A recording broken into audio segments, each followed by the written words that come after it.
Jacob, welcome back, bud. Good to be back. Glad we can continue on our conversation from last time. Yes, and for those who are tuning in as a continuation of last episode, our connection is much better this go around. You can see Jacob's face. Better. And today we're going to be diving back in and continuing our conversation around this idea of multi-generational family teams.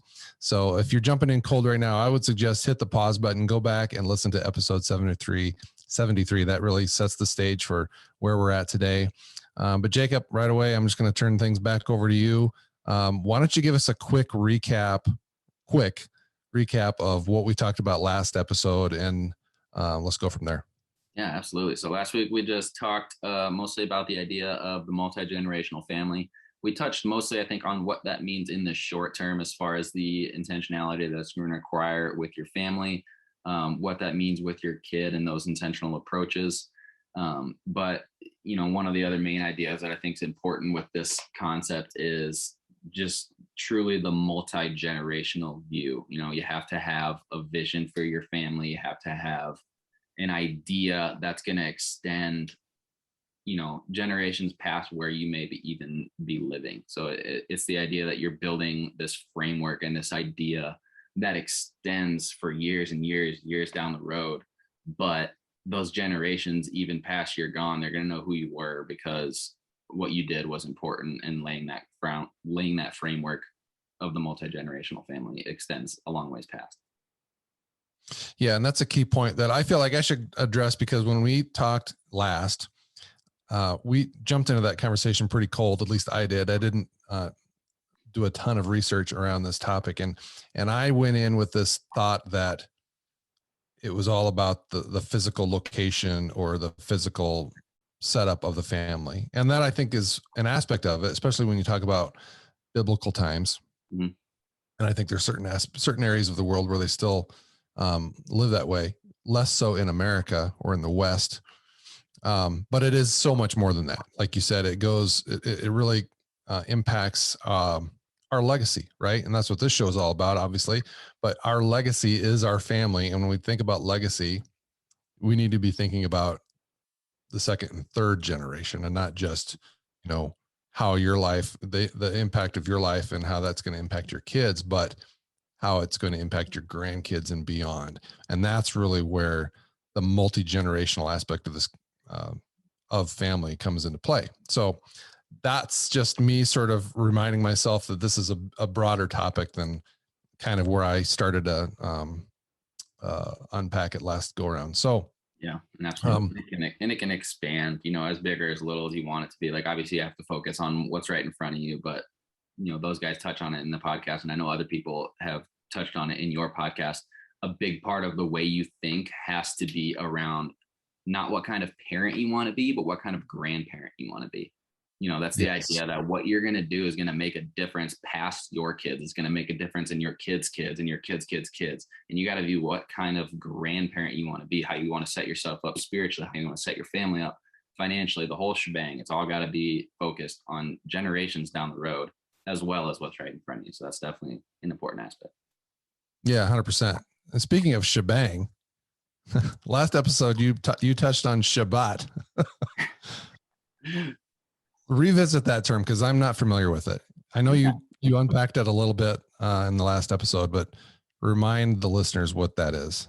Yeah, so Shabbat is still something that is a lot more prominent out in the East, and it was something more prominent in, more ancient Christian culture.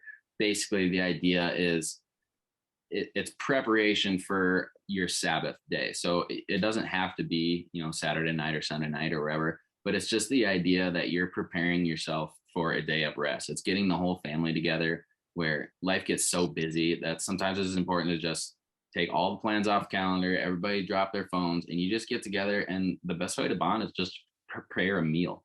Like we said, that could be as complicated or as easy as you want it to be. Once you get some older kids and you get grandparents, you get family, everyone together, and you just make this big feast. And then you just get together, you share fellowship, you share good food. And it's, the best way to start the best conversations is over good food. So it's just gathering together and making this big feast and preparing yourself for a day of rest. So it's just a good time for families to set aside everything and nobody has anything else planned and just relax and just be there together.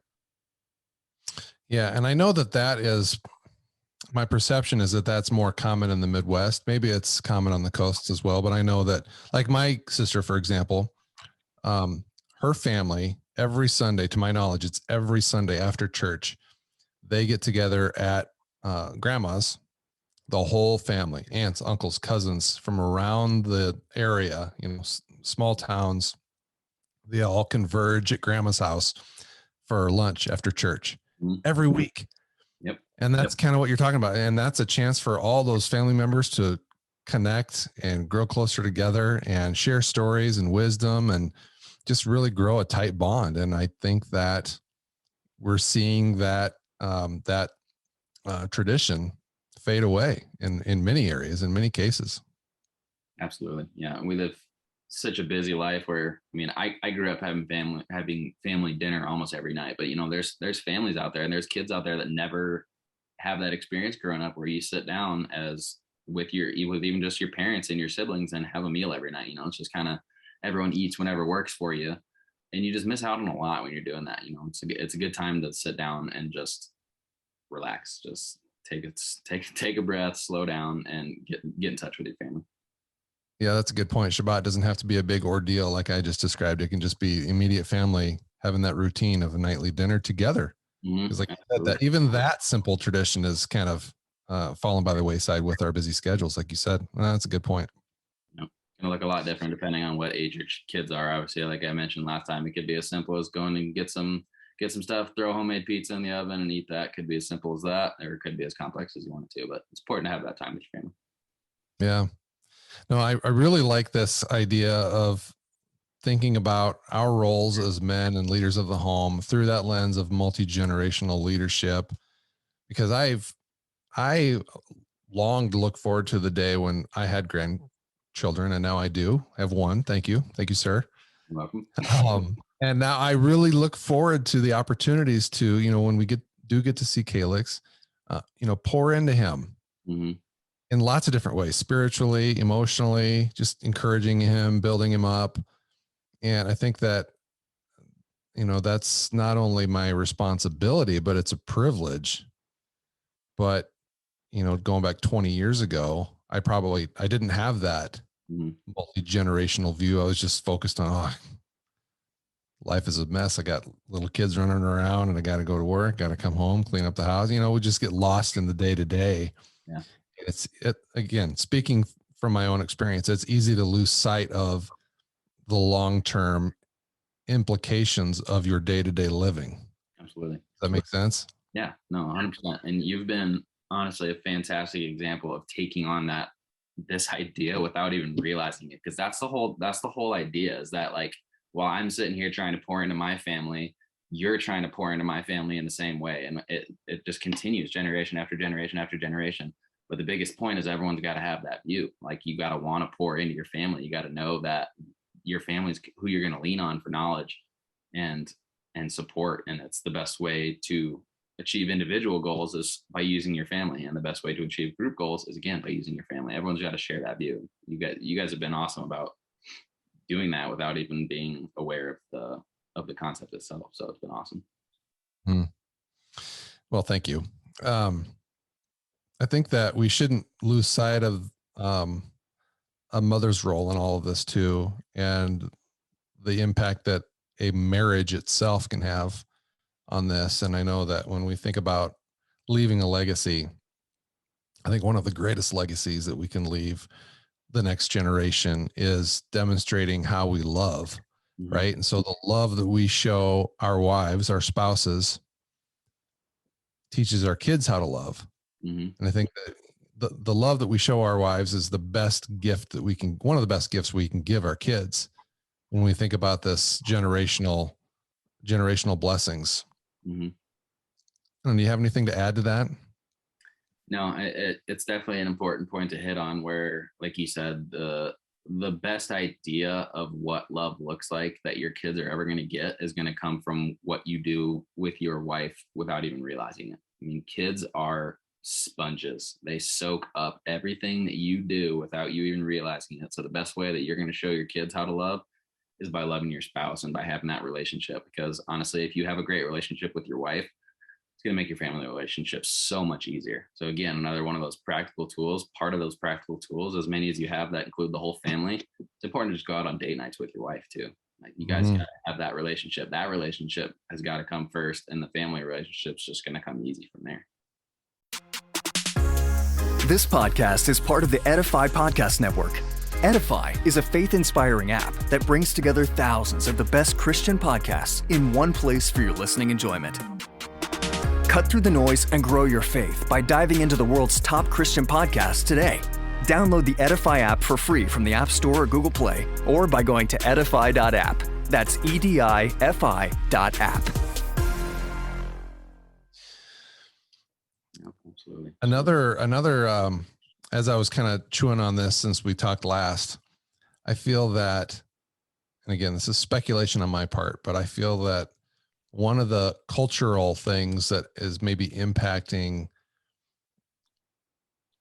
us losing sight of the multi-generational family is the concept, a fairly modern concept of retirement, right? We work towards retirement where we can go off and play golf and, move to someplace warm and spend your golden years relaxing. And that often takes you away from family. No, 100%. And you go back 100 years ago and retirement wasn't really a concept. It didn't really exist. It's a fairly modern concept. And I think that since that's kind of nothing wrong with retirement, if you can do it, great. But I think that we're seeing the impact that retirement is having on families. The fact that grandparents are historically moving away from their grandchildren, missing out on those opportunities to regularly and routinely pour into them. No, I 100% agree. That's something I hadn't even thought about. And that's honestly a fantastic point where I think I agree that people have gotten so focused on, building up your savings for retirement to where you can just disappear, buy an RV, do whatever, buy a, timeshare, get out somewhere tropical and live the rest of your life. But again, with the multi-generational family view, your responsibilities with your family and your relationships don't just vanish whenever you decide to retire. That's when you really have the chance to lean into your family. And right. And again, one of the biggest sources of wisdom, spiritual, worldly, anything for kids and grandkids is the grandparents. So that idea that, once you retire, my responsibilities are done. Now it's time for me to disappear, enjoy the rest of my life. Like you said, golden years out in the sun. I 100% agree. That's a flawed view with this concept for sure. Yeah. And again, there's nothing wrong with doing that if you can also figure out a way to, take advantages of any opportunities that you have to pour into your grandkids. But yeah, it has me rethinking retirement.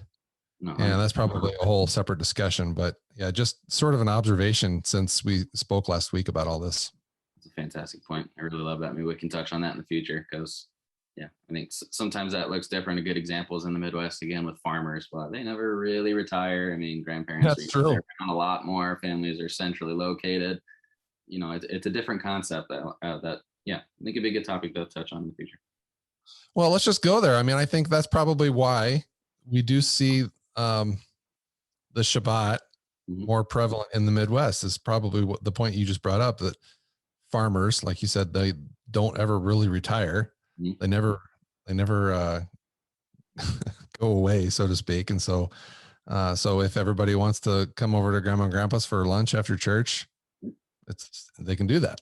And I know 100% that's how it works with my family. I mean, my grandpa's 86 and he's still out there farming with his son and his grandkids. And every single Sunday, like you said, after church, they're at Grandma and Grandpa's house. And however many people want to show up. Grandma's making a big meal, help out where you want, gather, have some family time every single week. I mean, it's a completely different concept. And honestly, I think that the reason that this whole multi-generational family view resonated so much with me immediately and why it's something that I latched onto is because the best parts of my childhood were centered around that concept without us even realizing it. It's that idea that my grandparents were a massive, massive part of my life. They were not my extended family. They were my family. They lived an hour away, but they were at every single event, no matter what. Me and my Mm-hmm. brother, sisters, all the time. They were one of the biggest parts of my life, and they always have been. They always will be. And yeah, I think that's probably one of the reasons why I latched onto this idea so tightly. Yeah. You know, when we're kids, we don't recognize what's happening, but yeah. And your grandfathers and your grandma too, phenomenal people. Mm-hmm. Just think of all the ways that he's impacted your life. Yeah, it's been a little mind blowing to look back on it and reflect on why that, like I said, why that resonated with me, and just see how big of a cornerstone my grandpa's been for the entire family. Because I mean, everyone around him, I don't even know how many grandkids and grandkids he has, because it all just centers around him, and he just has such a love and a respect from his entire family that extends for generations. I mean, it's Yeah. truly amazing. And he's 86, so he's been of retirement age for about 20 years. So just imagine how different your life would be, you know, had they moved to Arizona 20 years ago and you saw them a couple times a year. Doesn't mean he couldn't have the same impact on your life, but I'm going to guess it would have been, there would have been some hurdles there. Definitely. Yep. 100%. It's set an amazing example for what it should look like, because he did it without even realizing what he was doing. So it's awesome. Yeah. Well, man, we're about 15 minutes deep into this. What else you got for us on this idea, this topic? Anything? Sure. I think now that we've kind of established what that multi-generational family idea looks like, establishing, okay, here's what it looks like in biblical times. Why have we skewed so far from it? We've touched on all that. But now, once you've established what that looked like, it changes some of the things that we've never really looked at in scripture. And we can look at it in a whole different light. So the first example that I wanted to bring up of that is, now that we have this view of what family looked like and how important it was, it's fun to take another look at what Jesus asked the disciples to do. And it takes on a whole different meaning for what that really meant. Like, I know I grew up and I'd always heard Jesus just walked up to the disciples, hey, drop what you're doing, drop those nets. They're out in a boat with their dad doing fishing. It's been a family business.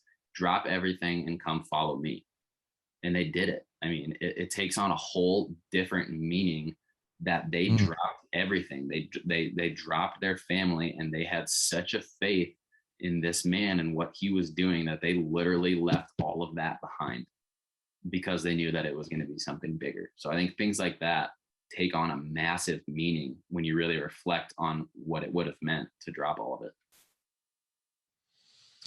Yeah, that's a good point. Imagine just you're sitting at your desk at work, some stranger walks in and just drops all these revelation bombs on you and just totally wrecks you and asks you to just get up and follow him. Yeah.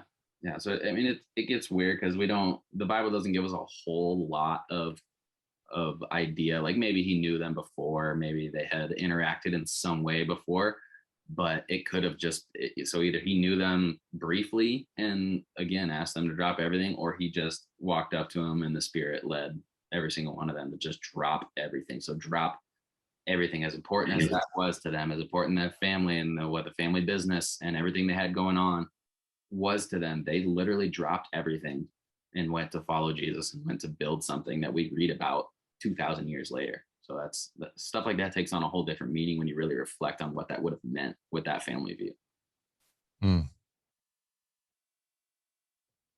Get my wheels turning now, man.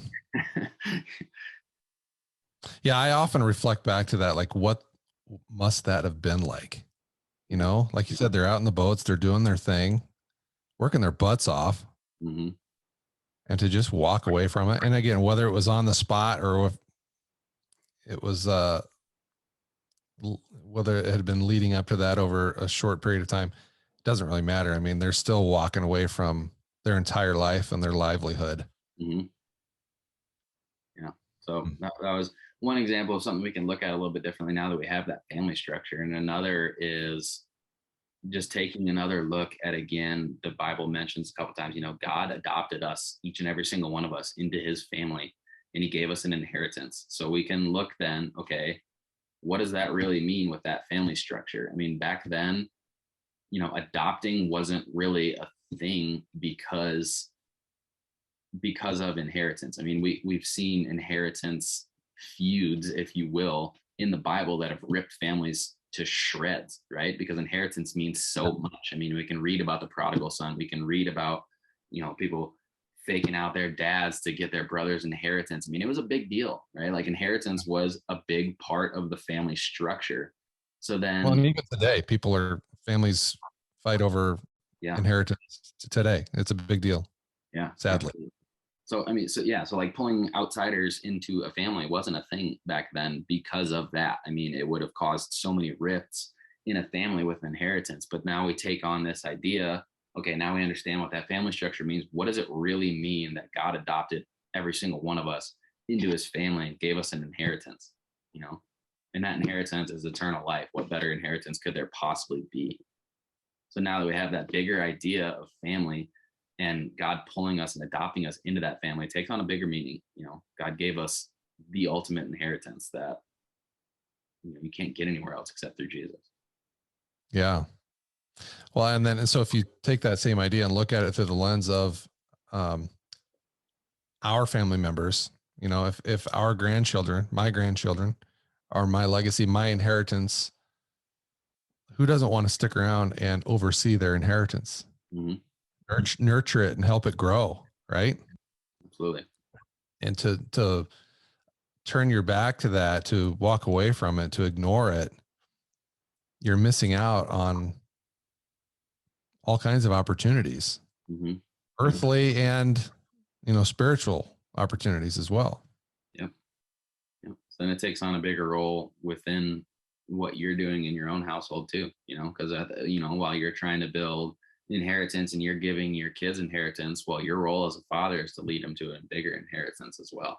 As your role as a leader of the family. As fathers, we are building that multi-generational view where every single generation should be working towards that goal, to that inheritance. I mean, that's the biggest thing. That's good stuff. Oh man, what else you got for us, or do we want to wrap this one up? Yeah, I mean, those were just a couple examples that I had now that we had kind of established that idea. So I didn't really have a whole lot of other main points that I wanted to discuss with that. But obviously, like I said, it can be as big as small as you want it to, and we can definitely pick it apart in future episodes. Yeah. Well, that sounds good. I would encourage those listening or watching, if you guys have thoughts on this, reach out, drop me a DM, reach out to Jacob, we join the Facebook group, continue the conversation there. I think there's a lot of this that we haven't touched on, and we would love to hear your thoughts. So follow us on Instagram, follow us on Facebook. I'd love to hear what you guys have to say about all this. So with that, man, I think we'll wrap this one up. Guys, thanks for listening. If you enjoyed today's conversation, share it with a friend and subscribe to the show so you don't miss future episodes like the one you heard today. And be sure to check today's show notes for all the ways you can stay plugged into the Inspired Legacy, including my free download called 9 Ways to Be a Better Dad. You can sign up for my free weekly devotional called Inspired Inbox. And you can join the private Facebook group, a community of other like-minded men looking to become the best husbands and fathers they can be. So get plugged in. Like, subscribe, leave a review, and help more guys find the show, because we need more men battling together for the sake of the next generation.